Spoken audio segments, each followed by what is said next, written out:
গ্রামের হসপিটাল জুলাইবাড়ি। আমরা জুলাইবাড়ি হসপিটালে নিয়ে গিয়েছিলাম। নিয়ে যাওয়ার পর ওখান থেকে আমাদেরকে ডক্টর পরামর্শ দিয়েছিল ডিস্ট্রিক্ট হসপিটাল নিয়ে যাওয়ার জন্য। তখন কন্ডিশনটা অনেক খারাপ ছিল।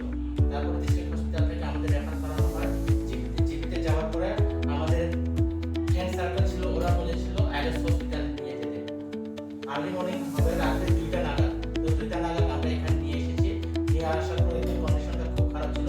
তারপর 5 তারিখে সকাল 10টা থেকে হর্ষিতা ম্যামের আন্ডারে অপারেশন হয়েছিল। অপারেশন হওয়ার পরে সবকিছু এখানে যা পরিষেবা ছিল আমাদের খুব ভালো লাগলো। সব থেকে বলতে গেলে আমি বেশি করে ধন্যবাদ জানাই হর্ষিতা ম্যামকে। আজকে যে পেশেন্টটা আজকে যে অবস্থাতে আছে ওর জন্যই আছে। আজকে অপারেশন করার